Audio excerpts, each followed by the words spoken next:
प्रेक्षक हो नमस्कार. आदरणीय कराड सरांच्या संकल्पनेतून साकारलेल्या या विश्वशांती दर्शन या चॅनलवर तुम्हा सर्वांचं मनापासून स्वागत. मंदार कुंद करवीर कपोत पुष्पै बिल्व प्रवात तुलसी दल मालिकामिहि त्वां पूजयामि जगदीश्वर वासुदेव सिद्धप्रसिद्ध भगवन मयी हेरंब.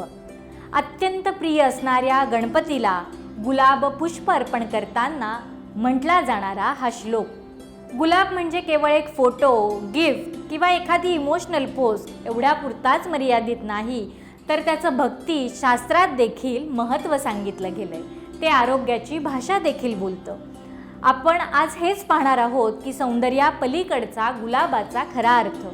गुलाब शरीरातली उष्णता कमी करतो, मन शांत करतो आणि आपल्या पचनाला देखील मदत करतो. गुलकंद, गुलाब पाणी, गुलाबाचा अर्क हे आयुर्वेदात उपयुक्त मानलेच जातात. असंख्य व्याधींवरती देखील याचा उपयोग आहे.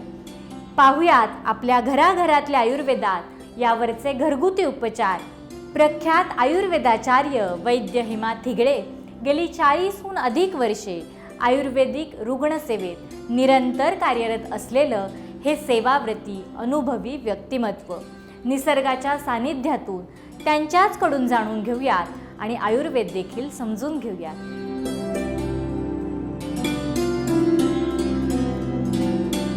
गुलाब याची विशेष माहिती म्हणजे तुम्हाला तुमच्या घरच्या बगीच्यापासून तर प्रेमाचं प्रतीक म्हणून, आनंदाचं प्रतीक म्हणून आपण सगळ्यांना गुलाब देतो. त्याला शतपत्री असं आयुर्वेदामध्ये म्हटलेलं आहे. अनेक विविध रंगाचे गुलाब आहे. आता तर निळा हिरवा पण गुलाब आपल्याला दिसतो. आता हा गुलाब कसा आहे तर हा शीतवीर्य आहे, थंडावा देणार आहे. त्याचं काय वापरलं जातं तर गुलाबाच्या फुलाच्या पाकळ्यांचा वापर केला जातो. आणि ते पण गुलाब हा जो गावठी गुलाब असतो गुलाबी रंगाचा किंवा एक असा पातळ पाकळ्या असतात लाल रंगाच्या, त्याचा वापर खास करून औषधांमध्ये केला जातो. आता या पाकळ्यांमध्ये शीतवीर्य आहे आणि पित्तशामक गुणधर्म असल्यामुळे उष्णतेच्या सर्व विकारांमध्ये वापरला जातो. तुम्ही पाहिलं असेल तर गुलाबाच्या पाकळ्या वाळवतात आणि त्या मिठाईवर सुद्धा टाकल्या जातात. ते सौंदर्य प्रसाधनाच्या नानाविध ह्याच्यात आपण त्याचा वापर करतो. तसेच गुलाबजल याचा वापर खूप मोठ्या प्रमाणात व्यवहारी जगामध्ये होतो. जिथे जिथे उष्णता शांत करायची असेल, म्हणजे भगवंताचा राग शांत करण्यापासून तर माणसाचा राग शांत करण्यापर्यंत आपण गुलाबजलाचा वापर करतो. तुम्ही बाहेरून उन्हात या, गुलाबजल हातावर घ्या आणि चेहऱ्याला लावा. नुसता चेहरा तजेलदार होणार नाही, तर त्या चेहऱ्यावर असणारा थकवा किंवा जो काही तुमच्या उष्णतेमुळे झालेला तुमच्या चेहऱ्यावरचा बदल आहे तो अगदी शीतलतेमध्ये बदलून जातो. म्हणजे आपल्याला स्वतःला सुद्धा, डोळ्यांना सुद्धा अतिशय बरं वाटतं.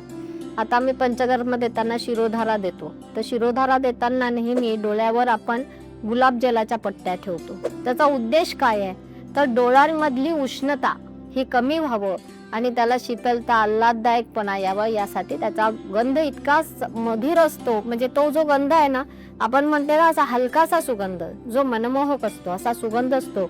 आणि त्यामुळे शिरोधारेचा पेशंट आपला शांत झोपून जातो आणि त्याची जी शीतलता आहे, पित्तशामकता, याचा त्याला फायदा होतो. आता गुलाबजलाचं सरबत सुद्धा सुंदर होतं. गुलाबाच्या पाकळ्यांचं सरबत होतं.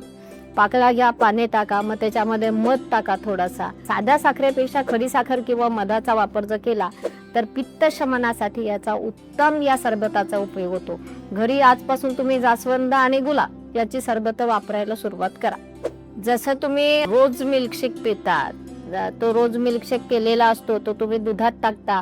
पण आयुर्वेदानुसार असं म्हटलंय की कुठलेही फळ आणि दूध एकत्र करू नये, पण फूल आणि दूध एकत्र करायला काही हरकत नाही.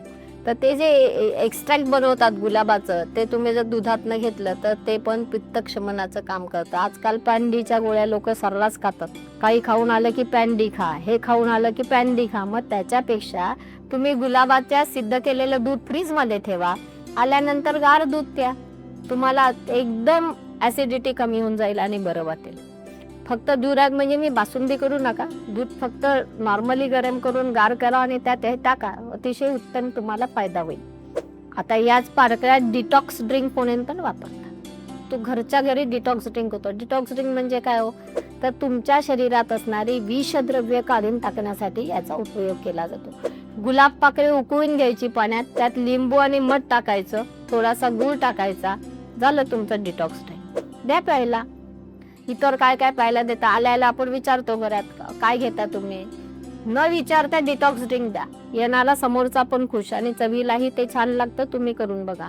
हे डिटॉक्स ड्रिंक सगळीकडे खूप प्रसिद्ध आहे. भारतातच प्रमाण कमी आहे. परदेशातली लोक पितात. आपण परदेशात पिऊन आलो की भारतात करतो. त्यापेक्षा मी असं म्हणेल की मी आज सांगितलं म्हणून तुम्ही रोजच्या वापरात त्याला आणा. आता तुमच्या चेहऱ्यासाठी तर अनेक ह्याच्यात आपण वापरतो. प्रत्येक ह्याच्यात बघा, मुलतानी मिट्टीत काय गुलाबजल टाका, गुलाबाच्या पानांचा कलक टाका आणि त्याच्या चेहऱ्याला लेप द्या. बघा तुमच्या चेहऱ्यातले सगळे जे काय काळपटपणा उन्हामुळे आलाय तो निघून जाईल. तुमच्या चेहऱ्याला अँटीऑक्सिडंट सप्लाय झाल्यामुळे तजेला येईल आणि एक तुम्ही म्हणता ना की उत्साहित चेहरा दिसला पाहिजे, फ्रेशनेस पाहिजे, तो तुम्हाला ह्या गुलाबाच्या पाकळ्यातनं मिळाल्या अर्कामुळे मिळू शकेल.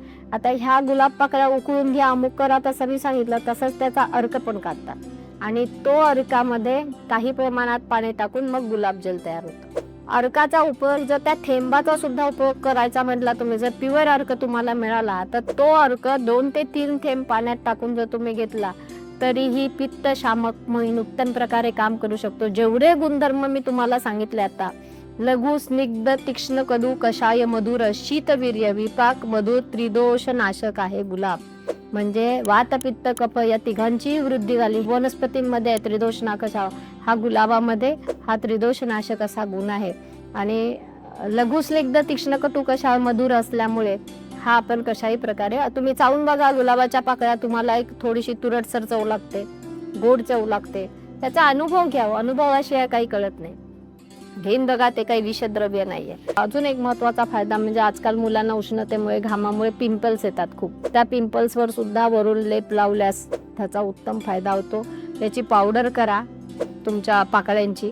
वाळिंब पावडर होते, मार्केटमध्ये विकत मिळते. त्याच्यामध्ये थोडीशी मुलतानी मिट्टी टाका, त्याच्यामध्ये कोरफडीचा गर टाका, थोडासा मध टाका आणि त्याला गुलाबजलामध्ये मिक्स करा आणि ब्रशनी छान चेहऱ्याला लेप लावा. लेप वाळला की धुवून ठेवा. रात्र लेप ठेवायचा नाही. लेप वाळला की धुवून टाका. ह्याचा फायदा तुम्हाला जे स्नायू किंवा आपल्या याच्यातले चेहऱ्यावरचे ज्यांना मसल टोन जाणं म्हणतात त्याच्यासाठी सुद्धा चांगला फायदा होऊ शकतो. अँझिटी आणि स्ट्रेस कमी करण्यासाठी फायदा होतो. एखादा मित्र खूप चिडला की तुम्ही त्याला जाऊन गुलाबाचं फुल देता, म्हणजे काय करता?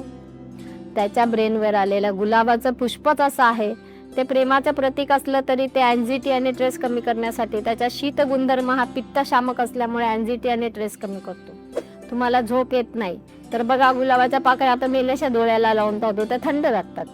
तसंच गुलाबजलाची पट्टी ठेवा. गुलाबजलाचा नाकाने हुंगा याचा स्ट्रेस मॅनेजमेंटसाठी खूप चांगला उपयोग करून घेतला जातो. आता तुम्ही पाहिलं असेल तर अगरबत्तीमध्ये गुलाब अगरबत्ती, अमुक एक अगरबत्ती अशी नाव आहेत. त्याच्यामध्ये गुलाब अगरबत्तीचा उपयोग बरेच वेळा स्ट्रेस मॅनेजमेंटमध्ये, योगाच्या सेंटरमध्ये केला जातो. त्याचं मुख्य कारण म्हणजे हे की त्याचा जो सुगंध आहे तो मानसिक तणाव दूर करण्यासाठी वापरला जातो. मूड स्विंगमध्ये आजकाल मोठा प्रकार आहे. पोरांचे भयंकर मूड स्विंग चालू असतात. म्हणजे आता त्यांना राग येतो, मध्येच काहीतरी होतं, मध्येच काहीतरी वाटतं. त्याच्यासाठी सुद्धा याच्या सरबताचा उत्तम फायदा होतो. याने जी पित्त, म्हणजे तुम्ही रागवता म्हणजे काय होतं, तर तुमचं पित्त वाढलेलं असतं. चिडचिड होतं म्हणजे काय होतं, अस्वस्थता येते.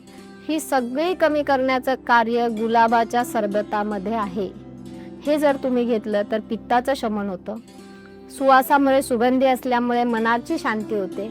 डोळ्यांना पट्टी ठेवल्यामुळे डोळ्यांची शीतलता येते. इवन अजून तुम्हाला सांगते, नुसतं गुलाबजल तुम्ही स्प्रेच्या बाटलीत भरा आणि तुमच्या डोक्यावर मारा, म्हणजे थोडं असं बाजूला केस करून मारा, एकदम शांत आणि शीतलता येते. स्काल्पला सुद्धा उष्णतेमुळे, आता उन्हाळ्यात आहे, हा प्रयोग तुम्ही जरूर करून बघा.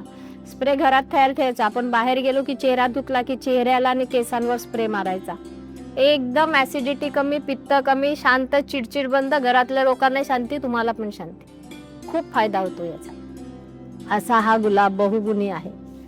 वेगानं धावणाऱ्या या आपल्या आयुष्यात आपण शांतता शोधतो बाहेर, पण गुलाब आपल्याला आठवण करून देतो की ती शांतता, तो थंडावा, हा समतोल निसर्गानं आपल्याला आधीच घालून दिला आहे. तो फक्त आपल्याला साधता आला पाहिजे. आज दिलेली ही माहिती आपल्याला नक्कीच उपयुक्त ठरेल अशी खात्री वाटते. निसर्गानं आपल्याला दिलेलं हे सुंदर वरदान आपल्याला फक्त बघण्यासाठी नाही तर आपल्याला आरोग्यासाठी सुद्धा वापरता आलं पाहिजे. उपचारासाठी नेहमी गावरान देशी गुलाबाचा वापर करा, त्याला छान असा सुगंध असतो. अशा छोट्या छोट्या आणि शास्त्रीय माहितीसह भेटूयात याच कार्यक्रमाच्या पुढच्या भागात. बघत रहा विश्वशांती दर्शन हे चॅनल. नमस्कार.